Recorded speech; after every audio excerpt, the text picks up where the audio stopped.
things are not just happening to me. No, I still have a say. Like I've got a say over what's going to go on in my own life.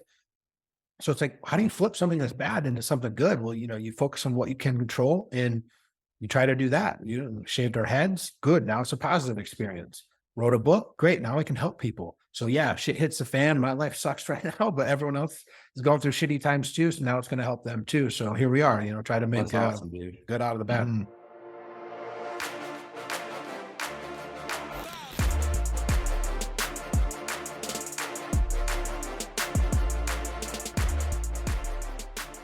Welcome to Seven Figure Entrepreneur Podcast, the #1 podcast bringing you behind the scenes with real online earners. No fake gurus here.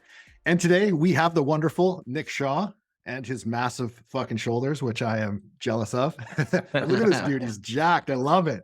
We're going to be talking about some fitness. We're going to be talking about some mindset. We're going to be talking about blowing up some online business. It's going to be a good one.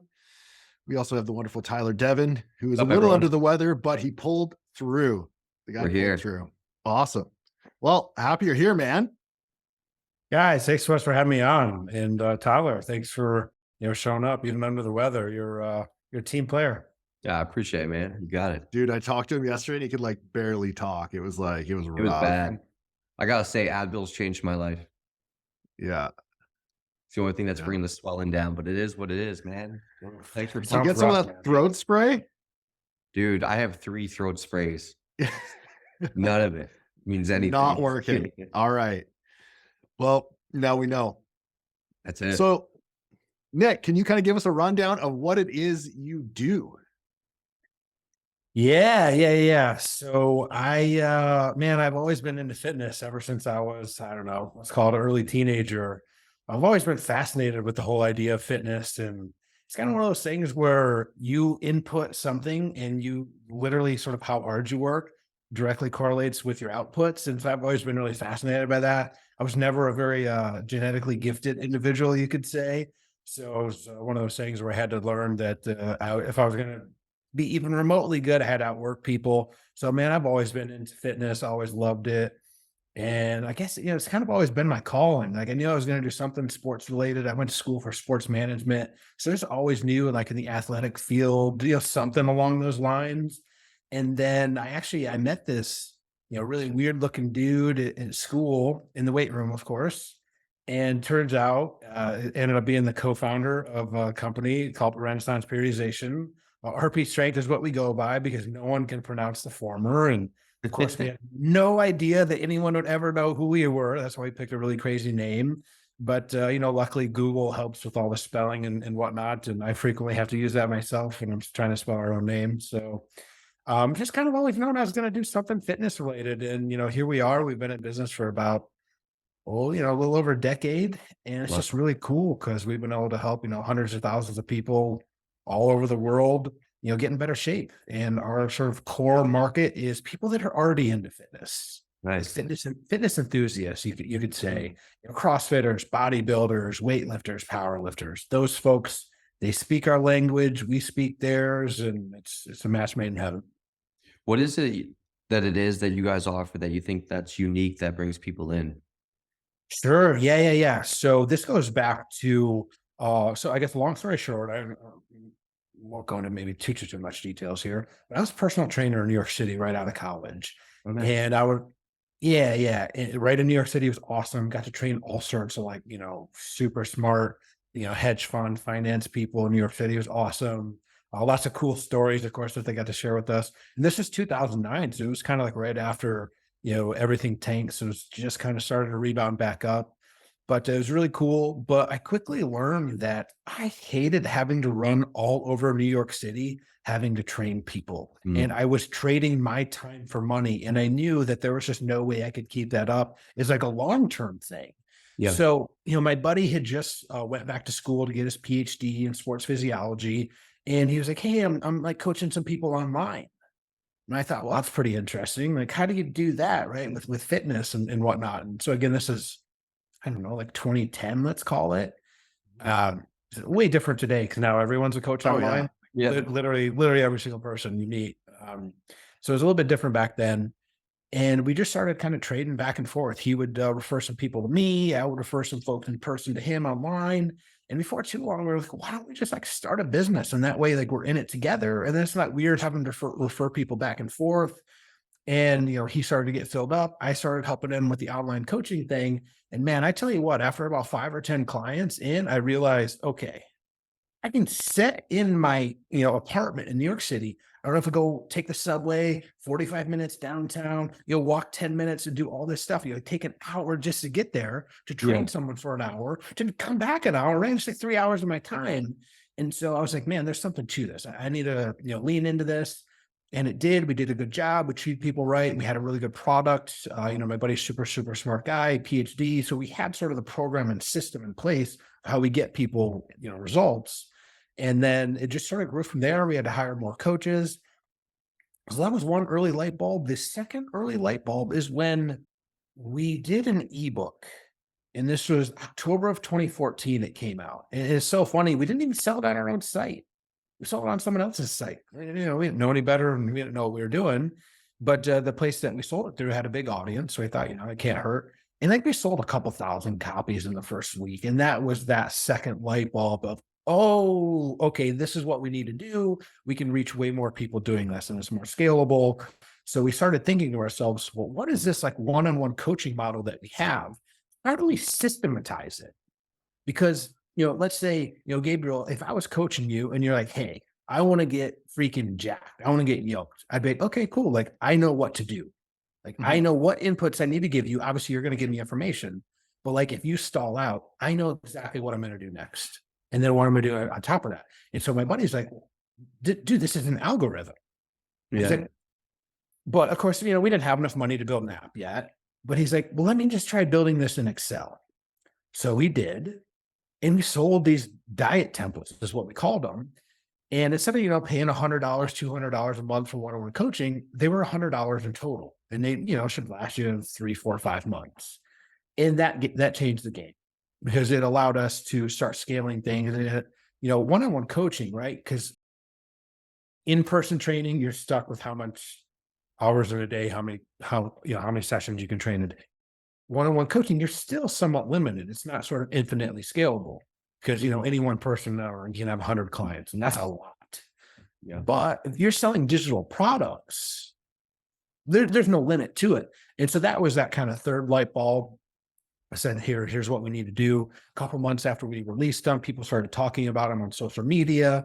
And this was early spring 2015. So this is like when Facebook and Instagram were actually still popular and people liked them and you could actually use it without having to like, everything was pay for play. So again, like a little bit different than now, but it just really started to snowball from there because people are like, what is this? Like you pay $100, you can get this, basically 3 months worth of diet coaching. And it was great. That is what sort of led us to becoming pretty well known in the fitness Very space. cool, man. That's awesome. Mhm. Did you guys pay for traffic back then, or was it mostly just like organic reach? And It was all organic reach, it's at least for a while. I would say maybe, 6 months, a year after having the digital products out there, we started to get into the paid ad space a little bit. And man, digital products are just such high margins that it actually paid the way for us to start internally developing an app, which is now what we have and kind of our main flagship product, the RP Diet Coach app.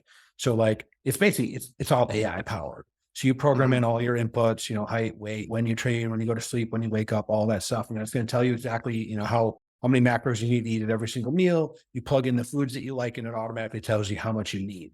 And then it updates weekly. So it's like, again, it's just really the idea of making one-on-one fitness coaching affordable. So instead of $200 a month, let's call it, to pay someone to one-on-one coach you, the app's $20 a month. RP Diet Coach and Meal Planner. Yes, sir. That's awesome. I will say That's caveat 1,000 is, reviews. yeah, it's very well reviewed. We've got a big, strong, loyal audience, man. We love those people. Our sort of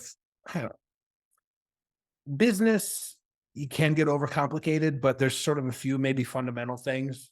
Have a good product, treat people well. You do those first two things, you're probably going to get at least decently far along. And so, yeah, we've got a big audience and they've been, very great to us. And we want to make sure that we're great to them back. And so we've got tons and tons and tons of free resources that, we give away and help these folks out. But yeah, it's just really cool, man, because then the app can go all over the world and reach people. And, it's cool to kind of travel to different places and you get to, hear how your stuff's changed people's lives. Like that's some pretty cool shit that, technology is great and wonderful and all that. So it's just really cool. I mean, I'm sure you guys kind of know what that's like too. Just you get to help a bunch of people and it's a pretty damn cool feeling. Yeah, absolutely, man. Mhm. Dude, this thing's really cool. I'm just going through it now. It's awesome that you built this all into like an algorithm. I will say the one caveat is like if someone dives into our app without ever knowing or like counting macros before, they're probably going to be a little overwhelmed. So like our niche is definitely fitness enthusiasts, people that are already into this stuff. Yeah. You throw sort of, Sally off the street into it and she's going to be like, what the, is it okay if I swear? You guys swore, right? It's okay. Yeah, no, it's Fuck really yeah. cool. Yeah. Okay, good. Sally on the street's going to be like, what the fuck is this? Yeah. And we're going to make Sally, we're not for you. Like, Yeah. Weight Watchers or something like that. Hey, that's up your alley. But like, if you're serious about training, you really want to get to the next level. Fuck yeah, we're for you. Tyler's your guy, man. He's deep into it.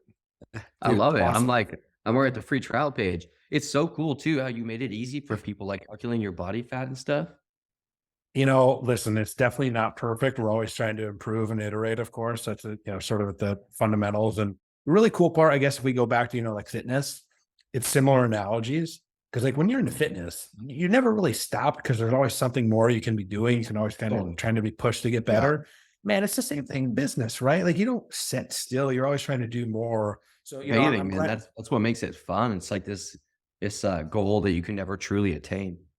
yeah, it's all about the journey. You just got to love that whole process. And we could talk all day about that because it's sort of the mastery mindset. You're not really in it for like some particular set outcome, but like Yeah. everything along the way is like actually what you truly love. And like I feel that way about fitness. And most of the time I feel that way in business. Sometimes, I'm like, what the fuck am I doing?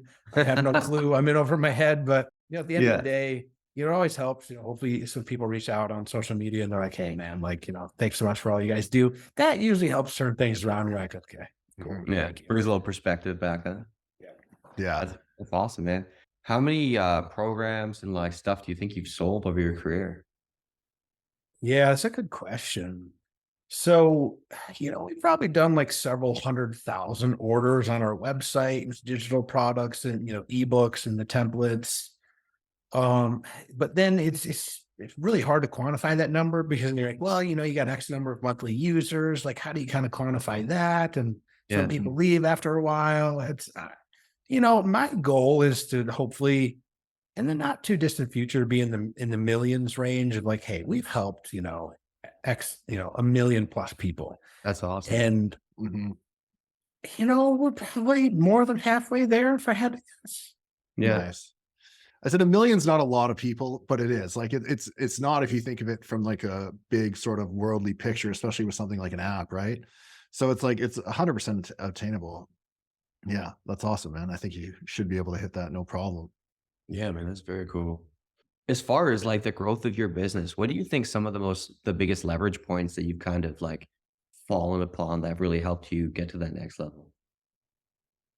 Yeah, I think one was kind of solving that scalability on the one-on-one coaching model. So like having a systematic way of going about it. Like I think it's number one. Number two was definitely like, so when we first launched our diet templates, I was manually sending every single order, like because I didn't know about email automation. Luckily, like someone told me they're like, hey, you can automate this, right? And I'm like, what? Tell me more, please tell me more. And it's funny because I remember getting on a phone call, and I'm sure you guys are familiar. There's a company called Infusionsoft now. I think they're named Keep or whatever. Yeah. Probably a good reason they changed their name because people tend to not be so hot on them. But I was on a call with them and they're like, hey, we've got these different tiers. Like, hey, you probably want this first one, and we'll like show you how you can do this all yourself. And I'm like, no. You don't understand. I'm going to fly out to Arizona. Whatever your highest thing is, you need to build this for me. It needs to be running by the time I leave. I went out there, stayed a couple of days, and like by the time we left, it was pretty much all automated. And then like not too long after that, you started to see this, the revenue curve start to go like this. And because now I had sort of more time to do other stuff instead of Yeah. sitting around doing all the customer service and all that. Yeah. So that was definitely number two, man. And like there's some Automation. huge, Dude, that's huge that you flew out there. I couldn't imagine doing it, but it makes total sense at the same time. Yeah. Probably it's sped like- up the process a lot. It definitely, because I'm like, I don't know what I'm doing. Luckily, I guess maybe I don't have a huge ego in that regard because like I'm quick to be like, I don't know what the fuck I'm doing. Can we please hire an expert to do this? You know, it Yeah. was like $5 or $6 grand at the time, which was a kind of a little scary, but at the same time, it was worth it, probably 500 times over. So Yeah. there you go. Yeah, business automation is definitely worth it. Dude, but that's cool that you accept that you don't know what you don't know. Cause I feel like there's no holdup in there because you're just going to go to the person who does know and get the right person in the right job to get the task done. And then you can focus on the shit that you do know. Man, hopefully. I will say that maybe at times we might be guilty of going too far the other direction, and that sometimes, you know, it's always kind of like a double-edged sword. There's that dichotomy where like, okay, you just throw it over to someone. You're like, okay, you're the expert. Of course, you know what to do. You know, a lot of times that does work. Sometimes it can come back to bite you, and you know, you might have to give a little more insight than you originally thought. But yeah, by and large, you know, hey, if there's something we don't know, cool, let's go. And specificity. Totally. And again, we can use fitness analogies here because if you're, you know, Gabriel, you said, how do you get big shoulders? Well, you're probably not going out and, you know, running a marathon trying to get big shoulders. At least I hope not. No. You're No probably in the marathons gym being- hitting the weights. Like that's, Yeah. yes, same here, man. No worries. But it's specificity. So you go and get someone that's very specific and good at you know, that area. Hey, man, you know, sort of turn the keys over to them. Like they're the expert. Let them go. Very cool. What about as far as your team? How big of a team have you built around your business? So probably like internally, you know, full-time folks, maybe in like the like or 10 to 12 range, something like that. But we do offer one-on-one coaching, and we've got about 25 coaches that do that. So, you know, in total there, you'd probably be looking at maybe like 35, 40 people, something like that. So if you have that many people, because I'm in a similar place, talk about hiring, man. How do you go about identifying good people to bring on? Yeah, I have a lot to say on that because it's been a recent I don't want to say sore spot, but a huge learning lesson for me. So number one, we work a lot off of referrals of people that already work for us. And that's largely been pretty good to us. With maybe a few exceptions, you know, sometimes if you hire friends or potentially family, it can be a little weird in there. So we've definitely made those mistakes. But by and large, you hire and work off of referrals. And I think it does a couple things. One, there's a lot of social pressure on that person coming in and the person that referred them. So Mhm. like there's an accountability. So, you know, if Gabriel referred Tyler to come work for our company, and like you're not going to want him to mess up because that's going to look bad on you. So there's some of that social pressure, which I think is a good thing in this sense.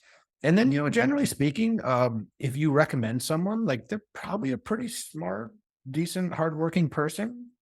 And like, so there's probably a little edge to that. I will say that maybe I thought the whole team culture thing was a little, I don't know, frou-frou-y or, you know, like, you know, it's something that people say and talk about, but like, what does that really mean? You know, maybe I took that for granted a little bit, but some recent things in 2022, that was probably the biggest lesson that I learned is that when you have a smaller team, you know, like we do, one bad apple can really sour everything. Mhm. And so we had to do that and go through that whole process. And then, man, once you kind of remove the bad apple, things just feel a lot better. And like, so to me, that was a big learning lesson on the power of team culture and just making sure that everyone's on the same page and really kind of working together, not, you know, what's in it for me, sort of, hey, what can I do to help the team? And when you have folks like that, man, it's just a really cool place to, you know, work, and you kind of just get more excited. There's just more, I guess, positive energy around everything. Mhm. It's interesting that you talk about culture, man. I used to think culture was a bunch of bullshit too. Or maybe not bullshit. I just thought it was like something that like, you know, Bank of America needed, because half the people that work there, this is like, and this is not everybody, but a lot of people work at Bank of America probably because they had a job opening, not because when they were 4 years old, they went to their mother and said, "Hey, I think I want to be a bank teller one day." Yep. Like, I imagine that's a few and far between conversation. So that said, I always thought it was for big companies like that, but I'm definitely seeing the benefit of culture now, just as we've grown, man. Because it's interesting. What was it I heard the other day? I actually wrote this down. I recently hired a company called SEAL Team Leaders to really help with like operations and streamline the whole company. We actually hope to have them on pretty soon. But it was something along the lines of like, something eats something for breakfast.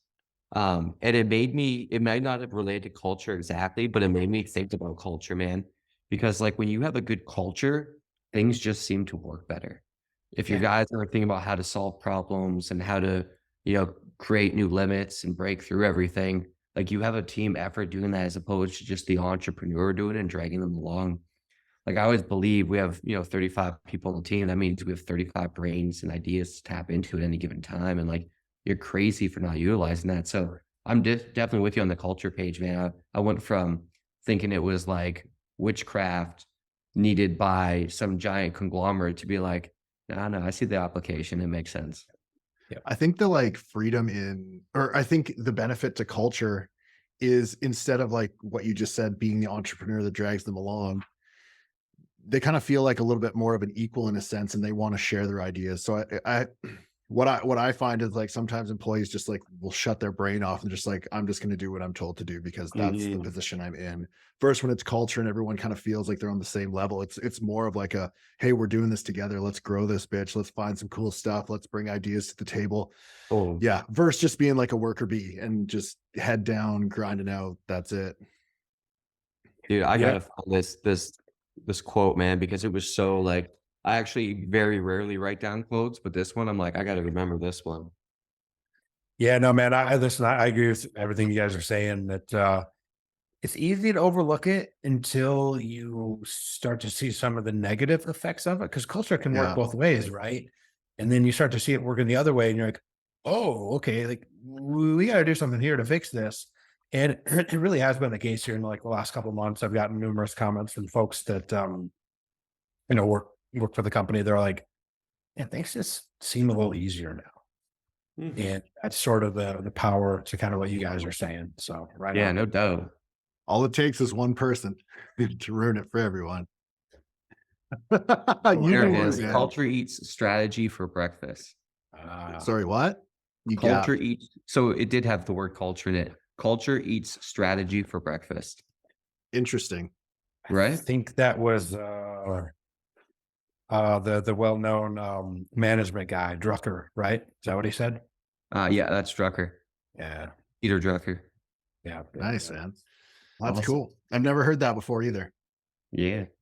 So as far as where you're going with the business, what opportunities do you kind of see on the horizon where you want to take it? Yeah. So for the longest time, people asked us, like, hey, do you have like a certification? Can we get certified in the RP methodology and all that? And we were largely focused on building out the app and making sure that was good to go. But, because of COVID, and that COVID sort of definitely sped this trend up, and I alluded to this a little bit earlier, and you guys probably back this up because it's probably largely true in the business, whatever, consulting world. But more and more people are online coaches. And Mm. so we made an effort to offer something on more of the B2B side of things. So, and by B2B, I mean us selling to coaches and trainers. And that's gone really well for us. Like, we launched our first cohort of our RP nutrition certification, Nice. and it sold out in like 2 weeks. And Ah, good that's for more, you. testament to like the kind of the brand trust that we've developed over, the course of a decade, and sort of being one of the go-to spaces for content and education. It's really cool to see. So we're getting people that are like passing it now, and it's not some really easy course. Like, that's something, if you pass, you can brag about. Yeah. It's like 50 hours. I'm Shit. in a Facebook group of like people that are, taking it. Man, people past this, they're like genuinely fucking stoked. They're like, holy crap, that was a hard exam. I'm so happy that I passed. It's awesome. Like, Dude, Nice, something- man. Yeah, someone's like asked me, hey, like who should be a nutrition coach? Obviously, of course, we've got internal RP expert coaches. Like you can always go there. But if you see someone with the RP, certified nutrition coach label, they know what they're doing. We are 100% selling confidence and real world application of how to really coach people. Like a lot of certs, or maybe you guys have taken some like this. It's all just knowledge regurgitation bullshit, but you don't Mhm. really like, so you just have to memorize a book and like, that's it. Like, we don't do that. It's like, you can learn all this, but that's not the secret sauce. Cause there's tons of other places that can just do, nutrition basics, and that information is not really going to change. But sort of that secret sauce, and what differentiates us is you take that, and we've got tons of case studies. There's a whole section on like the art of coaching. So you actually learn how to communicate with people. You learn how to, design diets, and then, a bunch of case studies where you actually get to apply it, see what you wrote, and then compare it to, what our quote unquote RP expert coaches did. And you can see all that. And so it's really cool when you're done with it, you walk out with a lot of confidence. You really know how to coach people. Dude, that is awesome. Yeah, that's really cool. People aspect of it is so big, like how to coach, because I feel like you can put people toe to toe that have the same knowledge, but if you don't know how to talk to people and like actually work with them, you're Yes. gonna fail. 100%, man. It's funny. The more I've grown as an entrepreneur, the more I see the value in communication and communication skills. Like there'll be, things on the team. I'm sure you guys experience this too, where like people on the team are trying to get something done, working with another person. They say it, they can't get through. All of a sudden you pop on a call 30 seconds later, whatever they were trying to get done, you get it done because you say it, right? And it just comes down to a lot of time communication, understanding where people are coming from and how to communicate with them in a way that they understand. It's like, it's pretty awesome. I love the real world aspect too that you wrote in there as well, where it's like, what would you do in this scenario? Yeah. Man, you brought up something really interesting. And we've always been remote, even before COVID. And it has tons and tons of benefits. But like you said, I think one of the drawbacks is sometimes you just miss that face-to-face Mm. communication where like you might spend 15 minutes in a back and forth on Slack.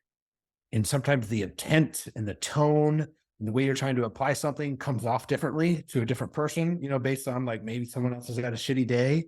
And I relate to what you're talking about 1000%. Yeah. Context is gone.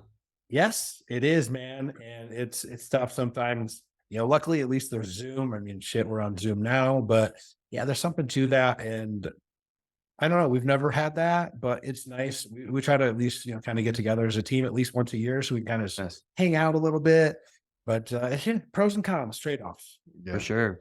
No, that's definitely one of the biggest challenges. Like anytime that someone asks me, like, what's the biggest challenge you run into running an online business? It's generally that, just the fact that no one's in person.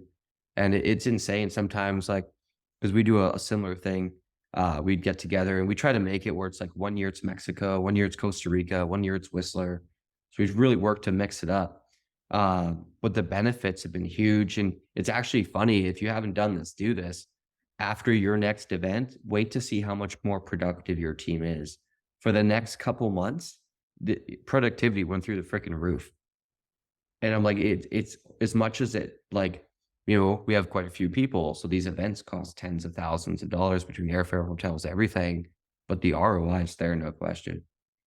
Yeah, we had to make a conscious effort because talking about the culture earlier, we had to move pretty quick on that because our big team event was coming up.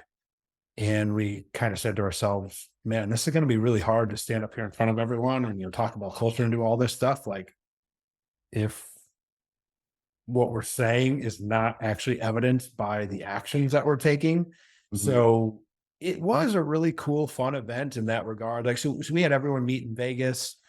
We did like a RP summit that was there, because there's like the whole Mr. Olympia week going on. Oh, So like, we nice. knew a lot of people were going to be there. And so we kind of piggyback off of that a little bit. But, we flew out a bunch of our team members, hung out, did a bunch of dinners and hangouts, and, did the, of course, little like gun range thing, which, most people like to do that and shoot Mhm. some big guns and stuff. So yeah, it was really cool. And like I said, some of the people, I think there was at least a couple folks that it was actually my first time ever meeting them. Oh wow, that's cool. Yeah. Yeah. I'm kind of like looking forward to the time when I have an office. Like everything we do is remote too. But the older I get and the more I go on in business, I'm like, I kind of just want to work with everyone in one spot.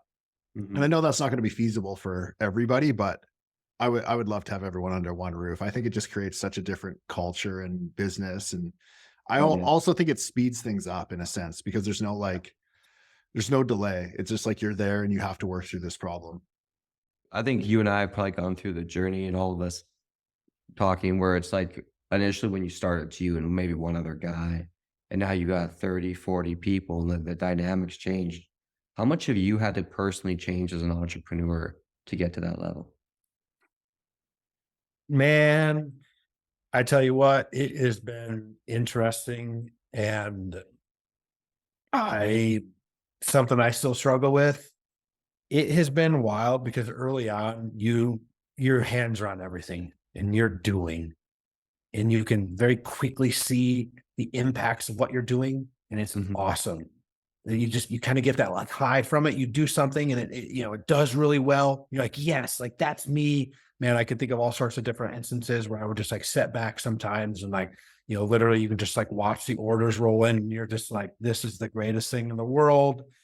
And then as you get a bigger team, you become a manager and a leader, and you don't have your hands on everything quite as much because other people are actually doing everything. And it is one of just the trippiest things in the world. It's still something I'm kind of trying to figure out. But that was like the big thing again in 22. We're talking about, I don't know if you have like a yearly kind of theme or like big takeaway. Like in my head, it was coming to that realization that there would be days where I felt like I actually did nothing, but at the same, Hey, we're literally talking about that today. Like literally, dude, we both feel like we've accomplished nothing.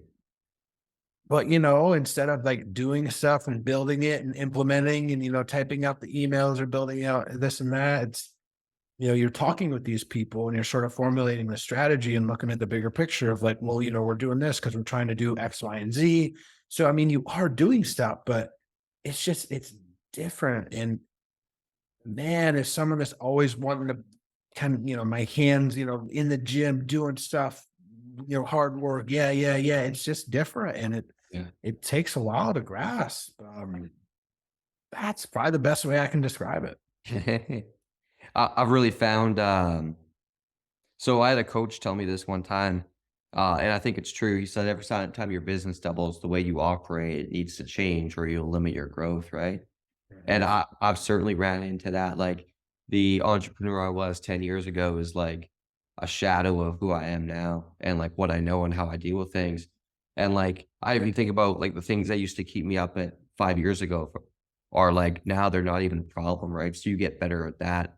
I almost think of like problem solving and capacity like a muscle. The more you use it, the more it grows. Yeah. But yeah, it's interesting kind of the shift you go through. And like for me, I definitely like we always have some sort of coach, some sort of consultant at any given time. And like some have definitely been better than others, but man, I've grabbed nuggets from all that. I found just investing in myself personally is to be one of the best returns, especially as we've grown, just to make sure you can continue to keep your head on straight and you continue to evolve as the business does too. 100%, man. Yeah, yeah. Well, agreed. It's great. Is there It's any like, like personal development people that you like or anything that you religiously follow that you recommend other people look into? Yeah, I mean, I feel like I've got a pretty good grasp on that. So I actually wrote my own book in 2020, Oh and I wow. guess yeah, looking back, it was I think someone said it best. They said, "Well, did you write it as kind of like your own therapeutic thing?" Because like my wife was going through a bunch of health issues in 2020, and like we were quarantined for a while, during COVID, and I was just like, you know what? I'm not going to sit back and be a victim. Like I'm going to do something about it. So I took a lot of these thoughts that I had, and it's like, so for me, I guess if I take one step back, so I work with a lot of athletes, get to work with a lot of fitness people. So you can see what the successful people do. And that's really, really cool. But as I started getting into personal development and reading books on business, entrepreneurship, personal finances, psychology, whatever it is, you start to notice all these other trends and themes that are emerging in completely different areas. Mhm. And I would look for the commonalities and what sort of kept coming up to come up with like sort of a list as to like, what do successful people really do?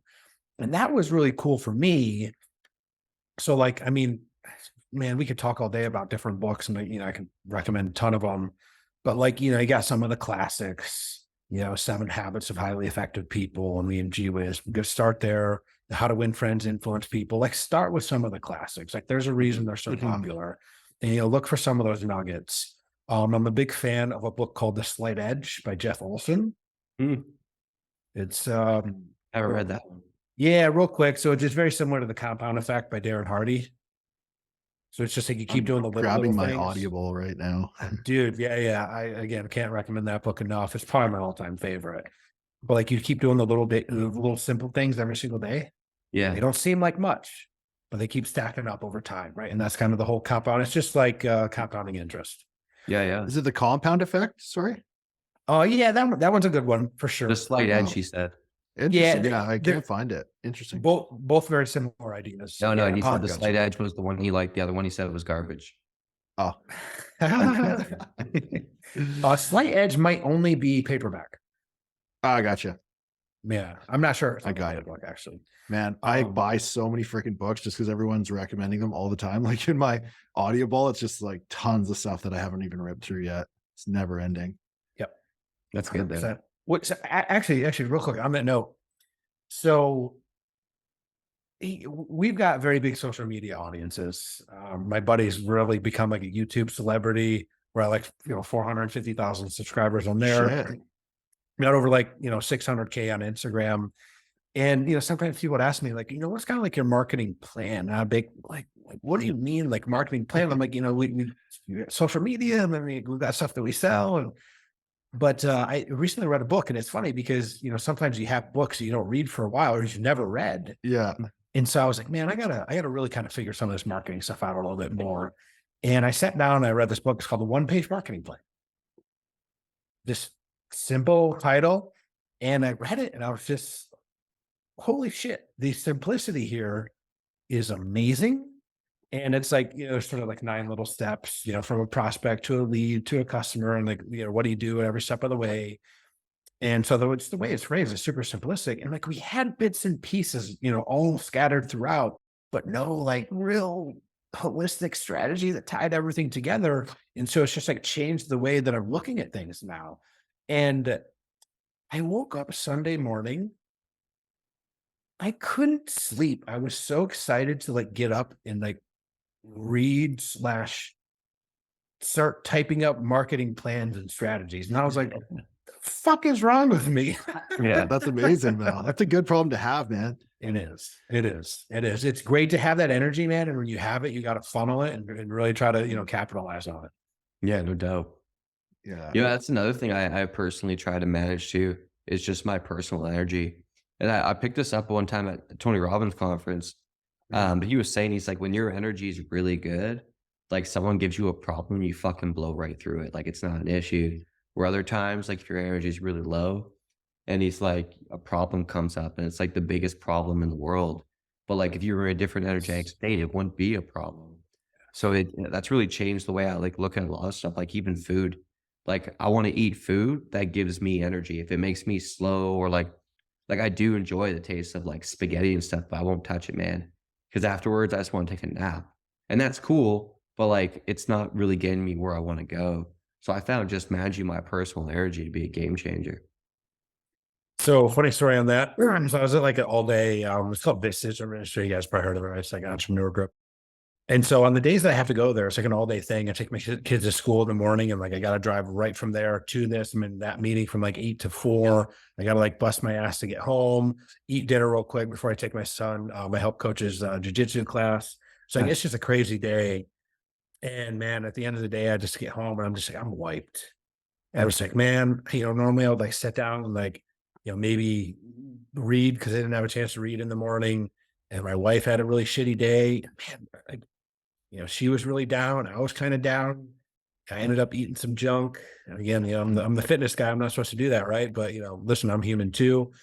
And it was just wild. There was a different energy. And then like this morning I get up, like, so luckily we went to bed early. Like, hey, let's just go to sleep early. Let's like get some extra sleep. We'll feel better tomorrow. So we did that. Now I'm up this morning. I'm like, I'm reading this book, and like, dude, I'm getting that excitement back around. I'm like, yes, okay, cool. I'm like, typing up notes in my phone, and scribbling stuff in the book. And then I'm like, frantically sending emails to people because of course I want to it's in my mind. So I got to send it out now to take advantage of it.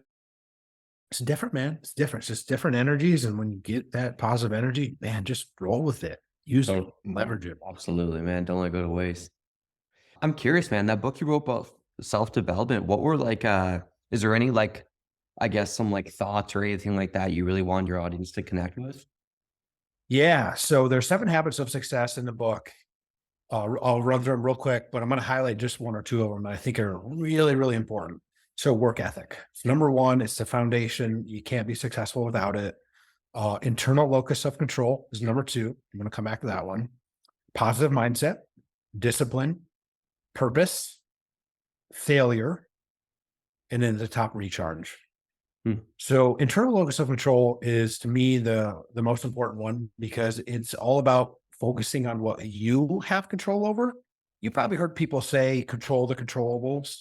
You just can't get too caught up in what other people are doing because you don't have any control over that. You're going to lose your mind if you go down that route. And, quick little personal story on that front. So the best example that I can think of is my wife was diagnosed with breast cancer in 2020. She's fine now, by the way, so I always like to preface that, here we are 3 years later. Yeah, she's a rock star. And she had to go through chemo and she started right before COVID hit. So she was going through all that. She was going to lose her hair. And it was something where we had no control over all of that stuff. Our life was literally spiraling out of control, and not in a good way. Couldn't control when she was going to lose her hair, but she said, you know what? I'm not setting back. I'm not going to let it fall out. Absolutely no fucking way. So we got together as a family and we all shaved our head one night. We were proactive with it. We got ahead of the curve. Dude, that night, I've got pictures of it. That night is going to be a positive one that we always remember. It's not going to be a negative experience. It's not going to be a negative year. That goes back to why I wrote the book, in terms of the therapeutic effect of it. I was not going to be a victim. I was not going to sit home, during 2020, during COVID. I wasn't going to, things are not just happening to me. No, I still have a say. I've got a say over what's going to go on in my own life. So it's how do you flip something that's bad into something good? Well, you focus on what you can control and you try to do that. Shaved our heads. Good. Now it's a positive experience. Wrote a book. Great. Now I can help people. So yeah, shit hits the fan. My life sucks right now, but everyone else is going through shitty times too. So now it's going to help them too. So here we are, try to make awesome, dude. good out of the bad. I love that. That's awesome. So you have success, failure, then recharge. Can you touch on those? Yeah. So a lot of times I think people think, I love your guys' take on this. You guys talk with a lot of entrepreneurs. Sometimes people are scared to get started because they think failure and success are 2 completely different things. And I think that's the wrong way to approach it. Failure is literally part of success. And if you're going to be successful in any endeavor, I don't care what it is, and you're going to make mistakes. You're going to fail quite often. It's hopefully what you learn from them. You avoid making those same mistakes again, ideally, and just keep getting up and keep going and just moving forward. And that's really the big difference there. And, all this shit is hard. So if you don't have that sort of, tip, and, Covey in his book, 7 Habits, right? He calls it sharpen the axe. So you have to be able to take some of that time to recharge and sort of sit back a little bit. That's really, I think, where the idea of personal development comes in, practicing mindfulness. So you're not necessarily reacting to everything. Some bad stuff can happen. You can just kind of process it without having to, jump down people's throat. And, because listen, if you're a leader, and it's my opinion that your most important job is to always remain calm, cool, and collected, especially when shit hits the fan. Yeah, that's awesome, man. I do it most of the time.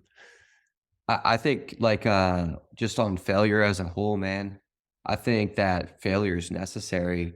And internally, one thing we tell our guys is if you haven't failed, you haven't tried hard enough. Yeah, 100%. So failure, not failing means you're not pushing hard enough. What are you doing? How come you haven't failed lately? You should be encouraged to fail because it means you went out your boundary.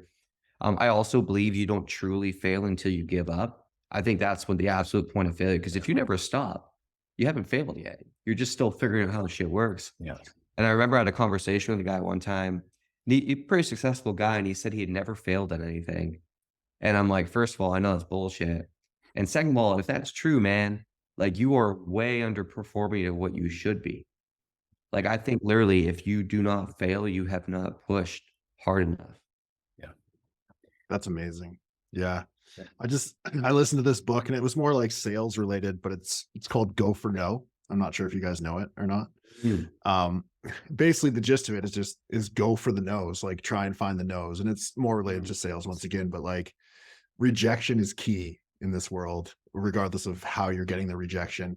And they were even saying that like in the book, this company, I don't know if it was a real company because it was kind of like just a phrase story or something like that, but they were saying that they would actually give out awards for the people that got rejected the most with their sales calls at the end of the year. So you would get like top performer, but you would also get like the most rejections. And usually those Biggest loser.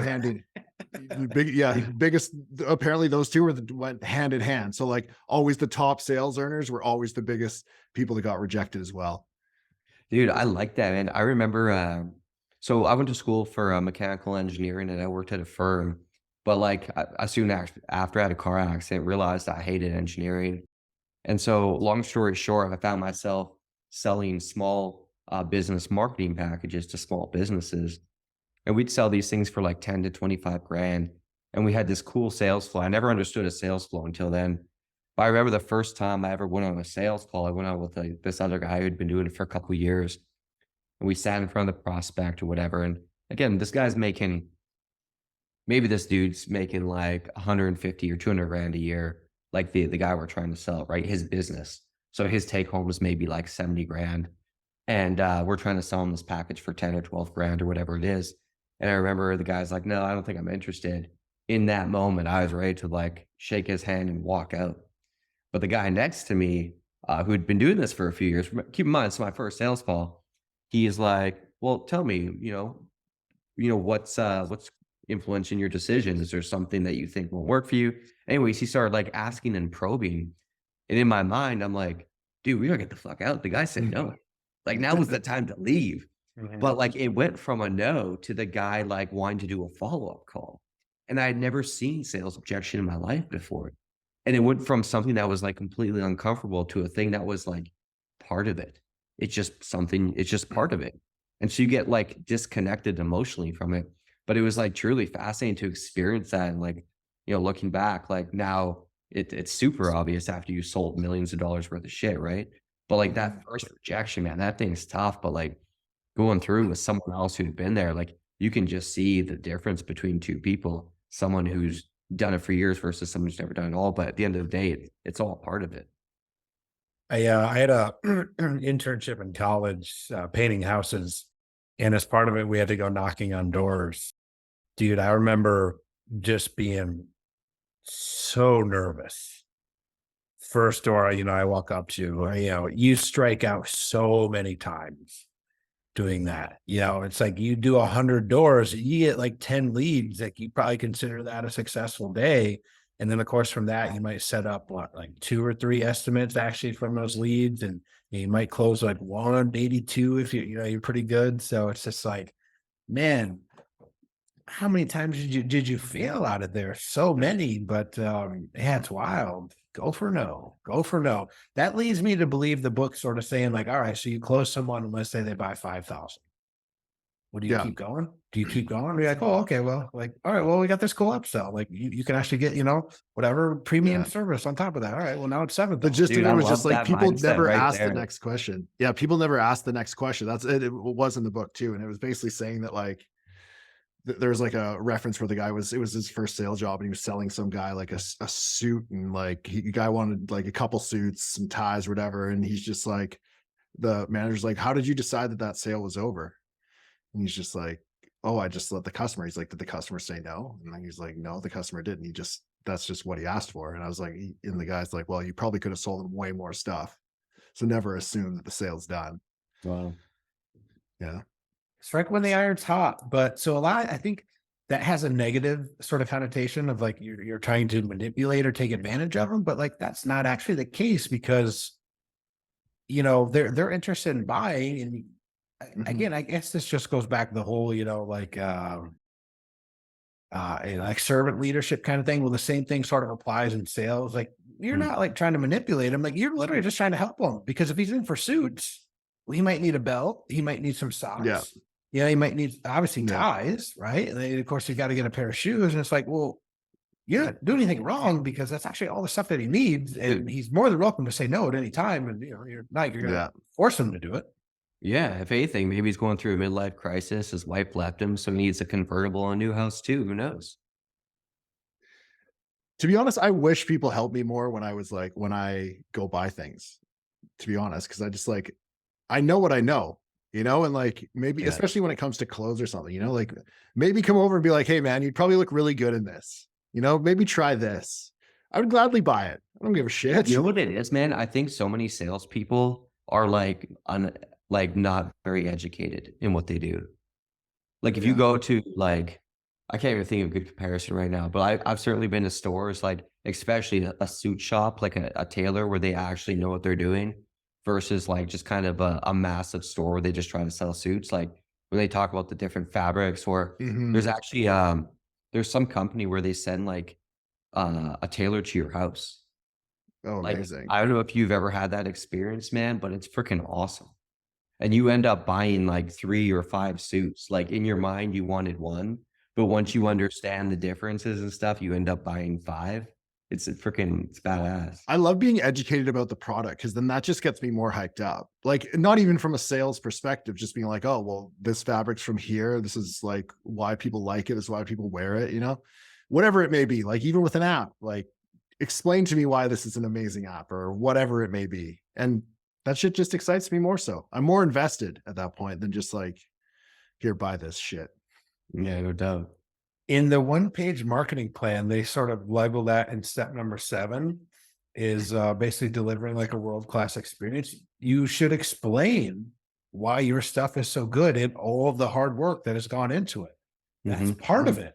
Someone buys from you, like, hey, make them feel good. Like you made the right decision. And here's why, for RP, we've got, PhDs and registered dietitians, everything that wrote all of this. Like we know what it takes. All you got to do is follow it. It's very, very simple.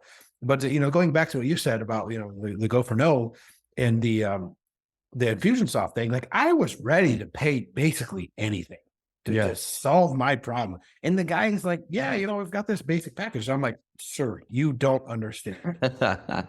What is the highest level thing that you have to offer? I'm willing to buy that because I have this huge problem and issue in front of me and I'm tired of dealing with it. So It's just worth- solve my issue. Boom, there. No doubt. That's awesome. The perfect customer upsells Right? yourself. Right? Yeah. That's cool. I got a question for you. You talked a little bit about it. It was in your book, but what's your best tactics for discipline? Yeah. Okay. So I got a really good one.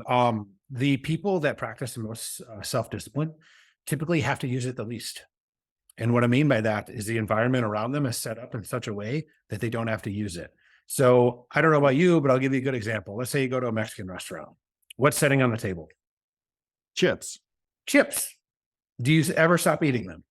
Never. Never. No. No one does. No one does. Like they know that. And so again, last night, right? So, long day, I'm stressed out. My wife's stressed out. Dude, there's like a bag of Tostitos, lime chips, sitting on my counter. And again, I was like moderately hungry, but like not that I had eaten plenty that day. Don't worry. I couldn't stop because they were right there. And I knew better, but like, I guess I'm so far away from like my next actual big goal that it wasn't. So you just got to use some of those things to your advantage, because if it's not there, if it's not in your house, I would not have gotten in my car, drove 5 minutes to the grocery store to get a bag of chips. Absolutely no way I would have done that. In fact, I probably would not have walked into my pantry and gotten the chips out. Maybe I would have. I'm not sure on that one. But because they were literally already setting out, because my son was probably eating them earlier, game over. I stood no chance. Interesting. Environment. I love that. Gotcha. I don't know if you've ever heard this, Gabe, but you know Benfica at all, Nick? Oh, yeah. Sure. All right. So I met Ben down here in Tampa, and he always gives all his clients a rule where it's like, if there's something you really want, you want it really bad, he's like, give yourself 10 minutes. Yeah. And he's like, for 10 minutes, you're not allowed to look at it. You're not allowed to like you can think about it, but like go for a walk. Just do something for Yeah. 10 minutes. And after 10 minutes, you still want it. Cool, have it. But generally, he's like, after 10 minutes, you'll realize you didn't even really want that. It was just there. And so I try to use that 10-minute thing in a lot of different stuff that I do because it's crazy how easy, like you said, your environment will enable you or not. Yeah, I think there's like a very technical term in like mindfulness, but I think it's called like surfing the wave. Basically, is what that's getting at. And you're going to get those urges from time to time. Listen, we're all human, and a lot of times you just kind of you don't necessarily have to react to it right away, but just sort of like notice what's going on. And a lot of times it might get a little bit more intense, but then chances are it's just going to kind of ride out, Hmm. and then like you're good. But it's a great rule. Something that we usually say is you think about it on a scale 1 to 10, right? Let's say it's a dessert at a restaurant and you're like, you're not stuffed, but you're full. But then you look at the desserts and you're like, that thing's like a 5 out of 10. You're probably not going to get it.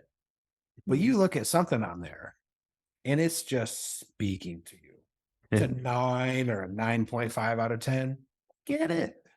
Go for it. But it's like it's got to pass that threshold of like a 7 or an 8. Once you Hmm. get past that, you're probably going to really enjoy it.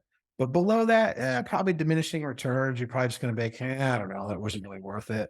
So yeah, it's just to me that goes back to the recharge and the mindfulness where something happens, you give yourself a second, and then sort of think about what you want to do versus just emotionally responding because Hmm. we're human, we're sort of programmed to just stay alive. Might not always mean you make the best decisions, especially for the longer term. So yeah, just pause a little bit and give some thought to it. Love it, I man. like how this discipline talk turned only into food discipline. Which was Gave not like what I was thinking of, but same idea. No, oh, so but what's harder though? Going to the gym. I mean, it's hard, but it's not that hard. But think about 23 hours of the day we are not in the gym, man. Food's kind of always around in our present, Western world environment. It's a lot harder. I think generally speaking, it's a lot harder for people to stick to nutrition, proper good nutrition than it is just working out. Because you might go to the gym, kind of dick around a little bit, but like at least you're there, you're doing something. Sometimes it's not that hard. But man, sometimes that food's just setting out. It's really, really hard to say no. Yeah, no doubt. True. Interesting. Gym's so easy for me. I can go every day if I need to. Not an issue at Awesome. all. Awesome. I want to talk about if you ever thought about selling your company. A lot of times people ask like, what's your exit goal? What's your end plan? And like, I gotta be honest, man, like we've always just been like, I don't know, love what we do. We never really have given it much thought. On that, I would say never. If someone came in and was like, hey, I'm going to give you a giant sum of money for what you've built and created. Never say never. But yeah, it's every now and again we'll get some like private equity companies and like VC. Not really VC, I guess it's more on the PE side. They'll reach out 'cause, we're a private company. Never had to raise funds, just bootstrapped and all that. So like, I don't know, we're probably on some type of list or they're smart people. I'm sure they have lists and databases and all that stuff. So somehow they know that we're at least moderately successful. But, I always field the calls because I think it's good to hear what they have to say. And, you speak to enough people that, hopefully you develop some good relationships. So should that time ever come, Mhm. Yeah. you know, It's interesting, man. I've been spending because just listening about your business and stuff. Because lately it's just been something I've been fascinated in. And I have a really cool friend here locally. He sold his whole thing is built to sell. That's it. And most people don't even sell one. He's sold, I think, 5 or 6 at this point. But he's done it multiple times, right? And generally, if someone's done something at least 3 times, it means they know how to duplicate it. And so, anyways, it's just been something I've been very interested in. Like, how come one company gets a 3x multiple or another company gets a 10x? And it's just been interesting to learn about, man, because you have the app and the technology. Like, it's just different. It's interesting, different ways you could wrap it if you ever went down that road. Yeah, it's it's certainly appealing. And I don't know, maybe I've given it some thoughts of like, I don't know if I quote unquote retired, like what would I do? I'm not actually gonna retire. I absolutely need something to Dude, do. could you imagine? I bet you drive your wife nuts. I don't know what I do. I be in the gym more. I don't know if that's even possible. I don't know. I'd have to, you know what I would do actually? I would probably take up endurance sports because that's something, you go run for like whatever, 4 you go bike for 3, 4 hours, something like that. Like Yeah, it eats up a lot of time. I'd probably do something like that. that's funny. I It's think I could interesting. fully retire. I 100% could fill my day with tons of shit. No questions asked. I would never be bored. And with traveling and stuff too, yeah, easy. Yeah. Easy. I just take up more hobbies, do the things I Yeah. love. I would want to travel, I would want to travel and do some of that stuff. I haven't done too much of that. That would be fun. I feel like that would get me 6 months to a year, and then I'd be like, I would be so antsy that I'd be like, I gotta do fucking something. I don't know what it is, but I gotta do something. Yeah. Interesting. Like I travel like pretty frequently. Like probably in like the last 3 weeks, I've been in Canada, Costa Rica, LA, Vegas, probably a couple other places I might be thinking about just in the last like just since this year actually. And it's currently February 9th. But man, I gotta say, every time I get back home, it's like sometimes I wonder why I even left. Like I literally have everything right here that I need. I have a beautiful home I live in and whatnot. So it's like I love traveling, but man, it feels good to be home. Yeah. Agreed. Well, awesome, man, dude. It was such a pleasure to meet you. Really cool too about the that's maybe it's not the right term for it, but the motivational book that you wrote, man. That's awesome. I gotta check that thing out. Cool. Yeah. No, it was a lot of fun. I really love to talk about all that stuff, and it's really cool to see what other successful people have done, and then to try to steal some snippets or some nuggets from them. Hmm. And then over time, you read enough different stories that you see the commonalities, and so that's kind of what I'm doing right now, and just like in the marketing world. I don't know, like what I'll do is if any topic I'm really interested in, I'll just get like a bunch of different books on it, read them all, and then like look for the common themes.